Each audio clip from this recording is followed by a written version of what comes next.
Antenatal depression adalah depresi klinis yang dialami oleh seorang ibu pada masa kehamilannya yang terjadi pada 7 hingga 20% ibu hamil di seluruh dunia. Kondisi ini dapat mengakibatkan banyak gangguan kehamilan, salah satunya meningkatkan risiko abortus spontan. Karena pentingnya pengetahuan mengenai antenatal depression ini, Skora Cimsa Unair bertanya kepada masyarakat.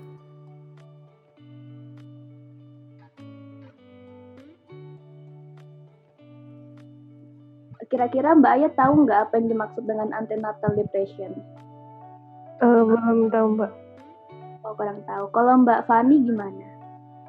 Kurang tahu Mbak. Kurang tahu. Baik.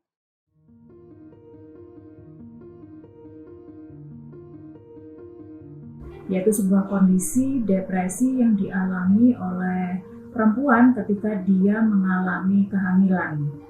Jadi depresi itu adalah real medical condition, jadi betul-betul bukan sekedar situasi sesaat ya, tapi betul-betul medical condition.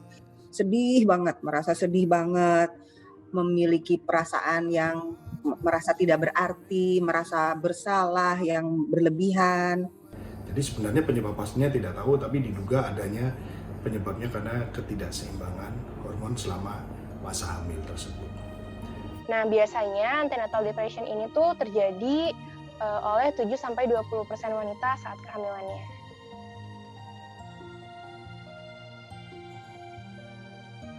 Sering merasa lelah yang nggak jelas gitu. Tidur cukup, makan cukup, kerja juga biasa-biasa, tapi kok rasanya lelah banget terus-menerus gitu, lelah rasanya nggak ada seger-segernya. Nah itu salah satu ciri-ciri ya, kita harus waspada.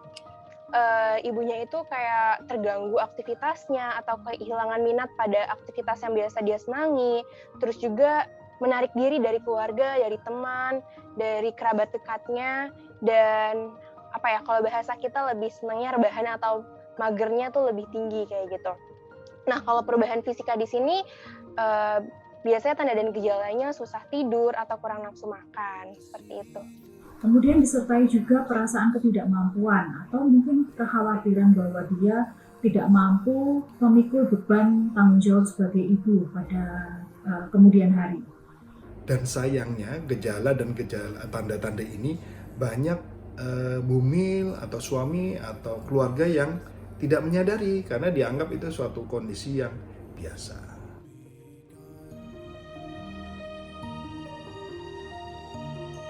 Problem ya dalam relasi karena produktivitas menurun, yaitu gangguan-gangguan pada perubahan nafsu makan, ya, gangguan-gangguan pencernaan, ya, bisa sampai serangan panik. Akibatnya cukup bisa fatal ya, cukup berat dan bisa fatal. Juga kalau ibu misalnya depresi, misalnya nih ya, salah satu resiko orang depresi itu biasanya dia banyak kasus-kasus depresi itu ditambah dengan penyalahgunaan obat atau alkohol misalnya, karena untuk memerangi depresinya itu rasa sedih yang mendalam dia lari ke alkohol atau lari ke obat-obatan untuk membuat lebih cheerful ya, lebih semangat gitu. Nah, kalau sudah sampai kepada efek itu kan dampaknya menjadi lebih berbeda lagi gitu. Ada dampak ikutan lainnya kalau sampai berefek kepada mekanisme mencari penyelesaian dengan cara yang keliru, dengan itu tadi ya, mengkonsumsi obat-obatan atau alkohol. Waktu saat masa nifasnya biasa mungkin kita kenal dengan postpartum blues atau baby blues ya. Apa yang ibu rasakan, bayi pun juga rasakan sampai nanti dia dewasa. Bisa mengakibatkan fetal distress, atau bisa perkembangan janin terganggu, bisa juga nanti bayi lahir prematur, dan mungkin nanti ketika baby ini lahir pada saat usia aterem atau 37 minggu ke atas, saat lahir ia juga bisa menyebabkan babynya asfiksia. Asfiksia itu adalah bayinya kekurangan oksigen.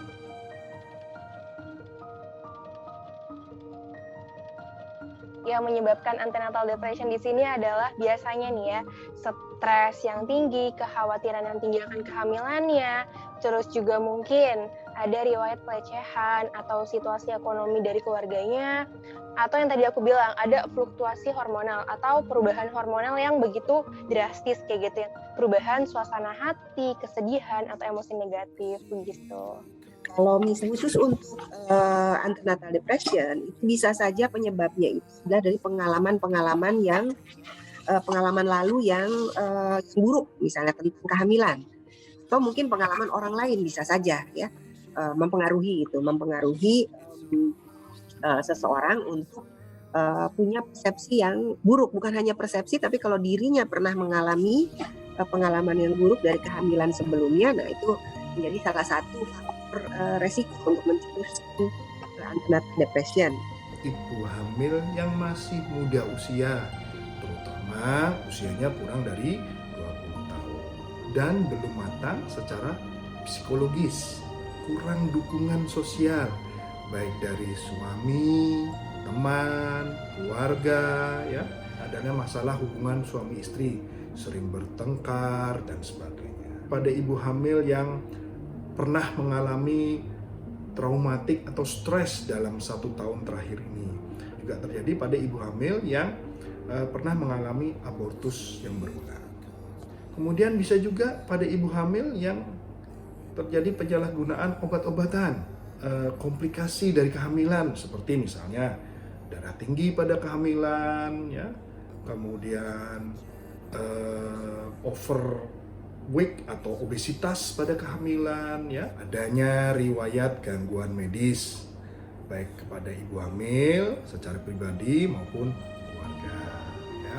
Kemudian perilaku hidup sehat dari ibu sendiri, itu ibu-ibu yang secara fisik bugar dengan diet yang bagus, dengan pola makan yang bagus, pola tidur yang bagus, manajemen stres yang bagus, dengan olahraga yang teratur, menghindari rokok, menghindari alkohol, zat-zat aktif yang lain seperti kopi dan lain sebagainya. Kemudian mempersiapkan keluarga, ya, bahwa setiap kehamilan itu harusnya direncanakan. Monitoring dari dokter kandungan atau bidan yang memang paham dengan kondisi kehamilan ibu itu sebelumnya.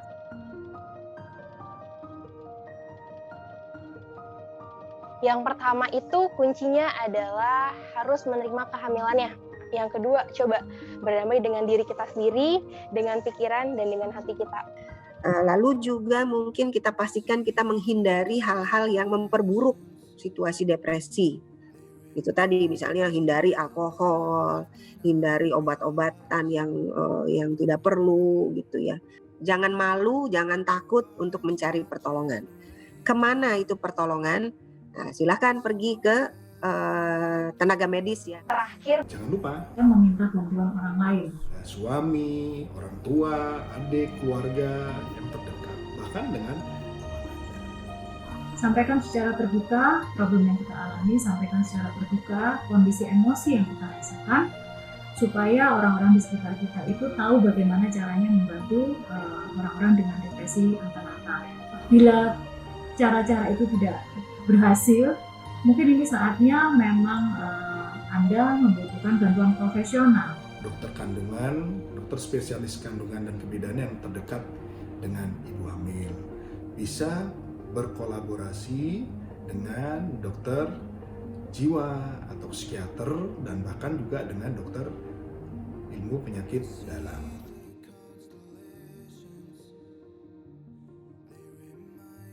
Kita dari lingkungan dukungannya adalah menghilangkan stigma bahwa depresi itu bukan tanda bahwa orang itu cengeng, bahwa orang itu lemah, bahwa orang itu nggak sanggup menghadapi kehidupan gitu, lembek. Bukan itu gitu ya, tapi memang bisa terjadi pada siapa saja depresi itu. Perlu diingat bahwa depresi antenatal itu sama bahayanya dengan depresi pasca melahirkan. yang pertama kali yang harus kita kuatkan adalah kita harus menjadi pendengar yang baik dulu. Tawarkan telinga Anda untuk mendengarkan keluh kesahnya. Dikuatkan dengan kata-kata yang suportif. Saya di sini untuk nemenin kamu. Kalau kamu butuh sesuatu, sampaikan pada saya. Hindari nasihat. Yang kedua itu yang pasti dukungan mental. Kita harus fokus kepada klien karena klien itu sedang membutuhkan kita. Terus kita juga bisa memberikan dukungan psikologis, dukungan spiritual yang terutama.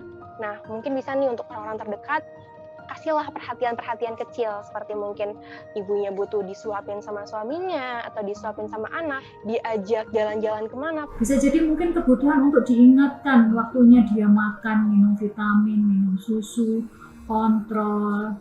Dan seandainya memang bantuan kita belum cukup, kita tawarkan mereka untuk menemani mereka datang ke profesional, ya, menemani mereka untuk berkonsultasi. Penyedia layanan kesehatan profesional harus menyadari hal ini dan sigap untuk mendukung wanita ibu hamil yang depresi selama kehamilan.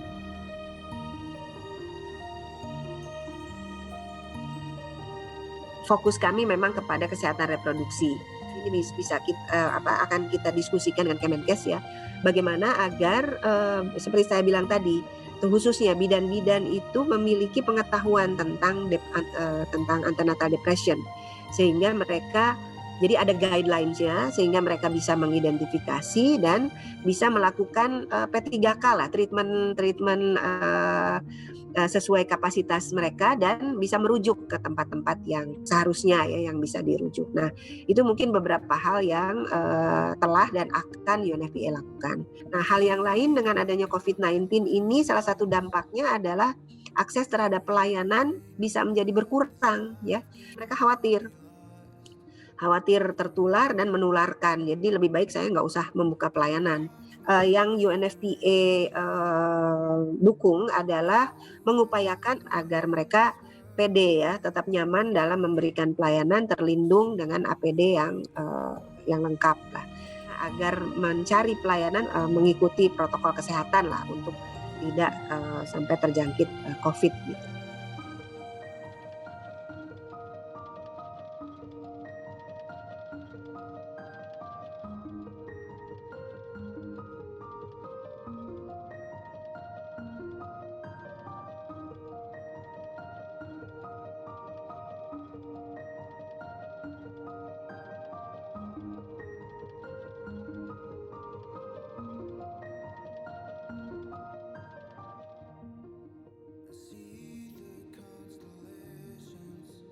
Pesan kami buat ibu hamil ya yang mengalami antenatal depresi atau tidak mengalami antenatal depresi, Tetap semangat, Anda nggak sendiri. boleh Bunda curhatkan kepada orang yang lebih ahli atau provider yang lebih ahli. diskusikan semua ya dengan suami dan dengan dokter kandungan Anda. Jangan berharap bahwa itu akan hilang dengan sendirinya, tapi mari kita ayo cari pertolongan. Pertolongan itu ke siapa? Ke misalnya tenaga profesional terdekat deh.